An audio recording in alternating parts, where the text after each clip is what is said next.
PCOD जो महिलाओं की बीमारी होती है, इसका फुल फॉर्म क्या होता है? ये महिलाओं की बीमारी होती है, पॉलीसिस्टिक ओवरी डिसऑर्डर। तो पीसीओडी आजकल के जो आधुनिक समाज है, इसमें बहुत कॉमन प्रॉब्लम हो गई है। ये यंगस्टर्स को ज्यादा है आजकल। पीसीओडी होने के कारण क्या हैं? जो एंजाइटी है, डिप्रेशन है, ये भी इसका एक मेन रीजन है इस प्रॉब्लम को होने का। इसका एलोपैथी में तो इतनी ज्यादा स्ट्रॉन्ग दवाइयां देते हैं, तो उससे और साइड इफेक्ट हो जाते हैं। मैक्सिमम ये प्रॉब्लम हो रही है जो बच्चियां रात को जग के पढ़ती हैं, इससे हमारा हार्मोनल इम्बैलेंस हो जाता है। तो मैक्सिमम प्रॉब्लम इसी चीज से हो रही है। नमस्कार, D5 चैनल हिंदी देख रहे दर्शकों का मैं वंदना स्वागत करती हूं। आज हमारे साथ में जुड़ी हुई हैं सुजाता आर्य जी। सुजाता आर्य जी, आपका बहुत बहुत स्वागत है हमारे इस प्रोग्राम में। नमस्कार जी। सुजाता आर्य जी, आप नेचुरोपैथ हैं और प्राकृतिक साइंस को बहुत ज्यादा मानती हैं, तो आप हमें सबसे पहले ये बताइए कि पीसीओडी जो महिलाओं की बीमारी होती है, इसका फुल फॉर्म क्या होता है? ये महिलाओं की बीमारी होती है, पॉलीसिस्टिक ओवरी डिसऑर्डर। ओवरीज के अंदर छोटे छोटे सिस्ट हो जाते हैं, जिसे हम पीसीओडी की प्रॉब्लम कहते हैं। तो इससे मेंस्ट्रुअल साइकिल हमारा डिस्टर्ब हो जाता है और हेयर ग्रोथ बॉडी पर ज्यादा आने लगती है, वेट बढ़ने लगता है। तो ये सारी चीजें इसमें होती हैं। तो पीसीओडी आजकल के जो आधुनिक समाज है, इसमें बहुत कॉमन प्रॉब्लम हो गई है। ये यंगस्टर्स को ज्यादा है आजकल। पीसीओडी होने के कारण क्या हैं? ये हमारा जो आजकल का खान पान है और रेगुलर चीजें हम नहीं करते, ना तो योगा कर रहे हैं, ना एक्सरसाइज कर रहे हैं, रात को जग रहे हैं। जो बच्चियां हैं रात रात भर जग कर पढ़ाई करती हैं और दिन में सोते हैं।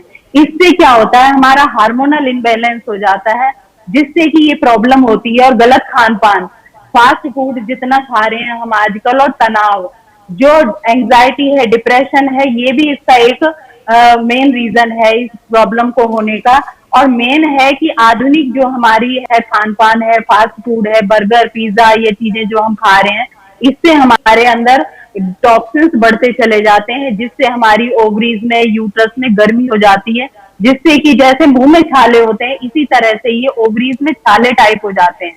तो यही प्रॉब्लम बहुत बढ़ती चली जाती है, जो कि बाद में इरेगुलर पीरियड्स में कन्वर्ट हो जाती है।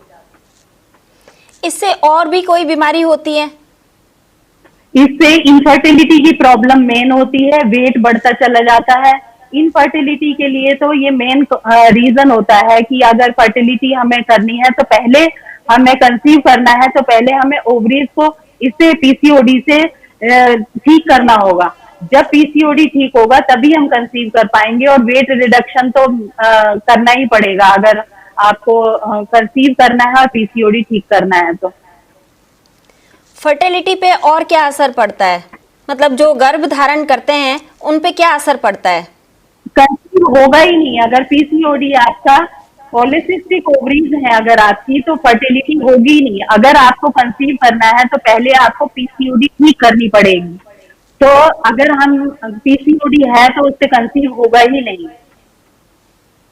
बहुत ही कम केसेस होते हैं जिनमें कंसीव होता है, अदरवाइज कंसीव नहीं होता।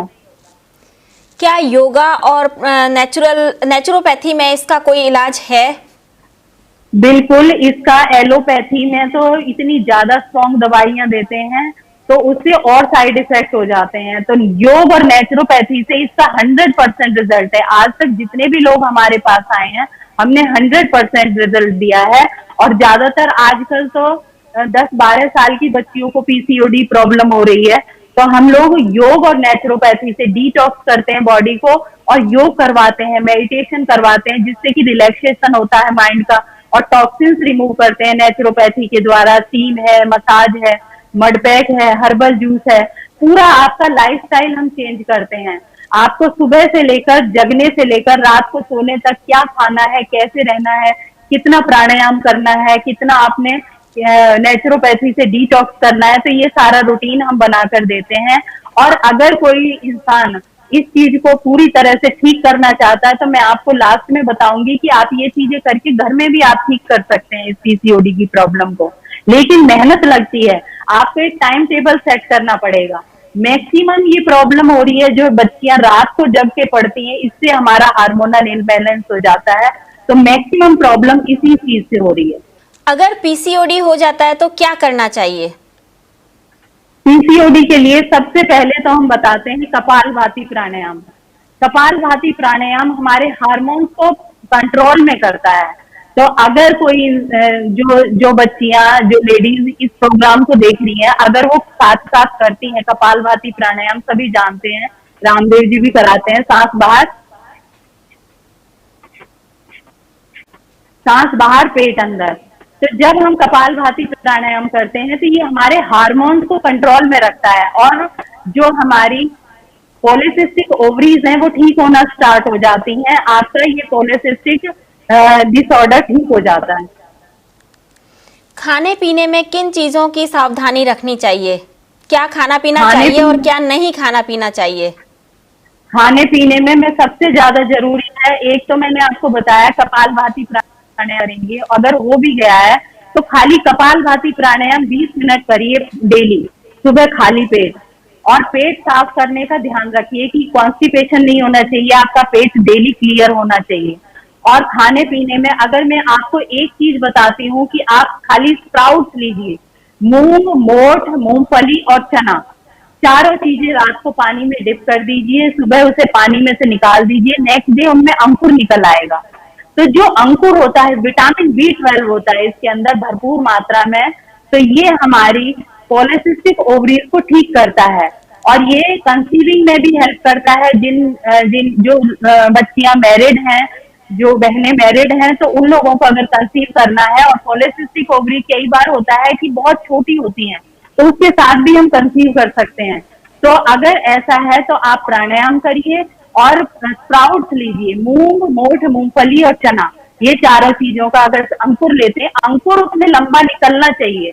अगर अंकुर नहीं है उसके अंदर, तो अगर आपने उसे तड़का लगा दिया या आपने उसमें बॉयल कर दिया तो उसका अंकुर खत्म हो जाएगा, जिससे कि उसके अंदर विटामिन B12 बचेगा नहीं। अगर विटामिन B12 नहीं है उसके अंदर तो वो इतना फायदा नहीं करेगा पॉलीसिस्टिक ओवरीज में जितना कि ज्यादा करना चाहिए।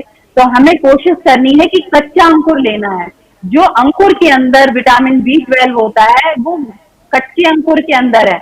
अगर हमने उसे हल्का सा भी स्टीम कुक कर दिया तो वो दाल फॉर्म में आ जाएगा, उसका कोई फायदा नहीं है। अगर आपको पॉलीसिस्टिक ओवरीज हैं तो आपको मेरी एक ही सलाह है कि आप कच्चे अंकुरित खाइए, चाहे थोड़े से खाइए, इतना खा लीजिए चाहे कच्चा, लेकिन कच्चा होना चाहिए। तो जब हम ऐसे लेंगे, एक लाइफस्टाइल को अपना चेंज करिए। पूरा लाइफस्टाइल मैं आपको दिन भर का अभी बता देती हूँ। आप पूरा लाइफ स्टाइल ही बता दीजिए कि क्या करना चाहिए, कैसे करना चाहिए। सबसे पहले मॉर्निंग में जल्दी उठना चाहिए, जिसे हम अर्ली मॉर्निंग उठना बोलते हैं, अमृत वेला बोलते हैं। उतना अगर जल्दी नहीं उठ सकते तो आप कम से कम 6 बजे तो उठ जाइए। हम लोग तो कहते हैं 4 बजे उठिए, 4 बजे अगर नहीं उठ सकते हैं तो 6 बजे भी अगर उठ के सबसे पहले आपका पानी पी करके फिर फ्रेश होने जाइए। फ्रेश अगर डेली आप हो रहे हैं तो आपका पॉलीसिस्टिक ओवरी धीरे धीरे ठीक होना स्टार्ट हो जाएंगी।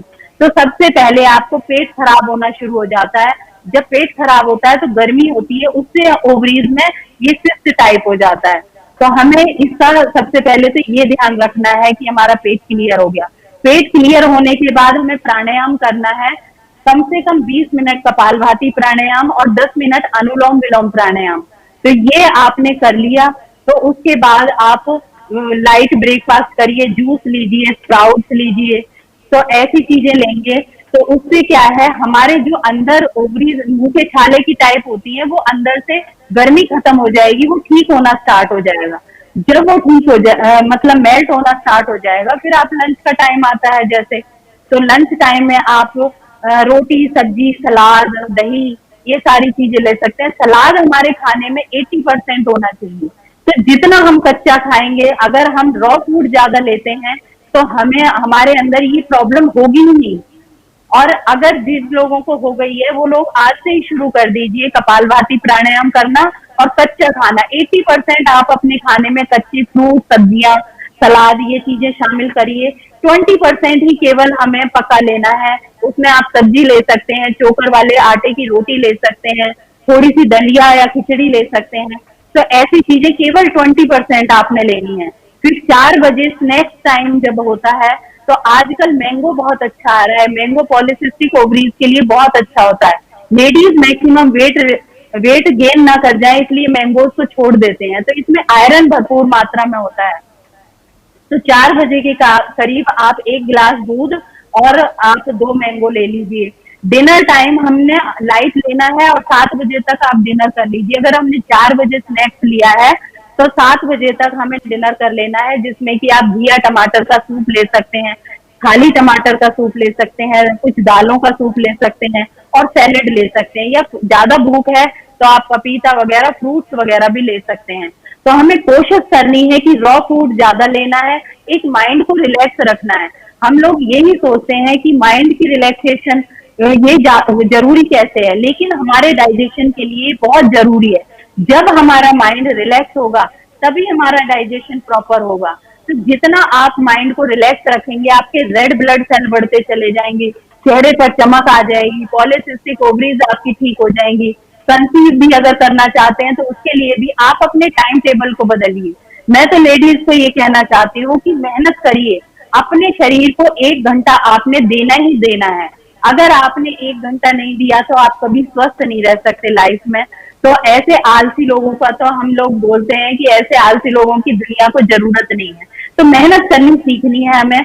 पॉलीसिस्टिक ओवरीज या किसी भी तरह की मेंटल और फिजिकल प्रॉब्लम को हम ठीक कर सकते हैं, बशर्ते आपके अंदर जुनून होना चाहिए, ठीक होने का सामर्थ्य होना चाहिए।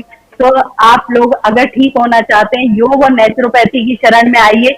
योग और नेचुरोपैथी कंप्लीट साइंस है और अगर आयुर्वेद को भी इसमें जोड़ देते हैं तो और भी अच्छा हो जाता है। आयुर्वेदिक चीजें भी, जैसे साथ साथ च्यवनप्राश ले लिया किसी दिन दूध के साथ, किसी दिन कोई और फ्रूट, एप्पल आ जाएगा आजकल। तो एप्पल भी अगर खाना है, हम लोग कितना आप एप्पल खाते हैं, आधा एप्पल खाएंगे मुश्किल से। तो हमें कोशिश करनी है कि एक बार में कम से कम 4 एप्पल खा लीजिए।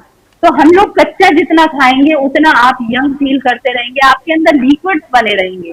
जितना हम स्पाइसी और ये चीजें खाएंगे हमारे लिक्विड कम होते चले जाएंगे और हमारे गर्मी हो जाएगी पेट में, और गर्मी का ही कारण ये पॉलीसिस्टिक ओवरीज बीमारी होती है। सुजाता जी, आप हमारे साथ जुड़ी, आपका बहुत बहुत धन्यवाद।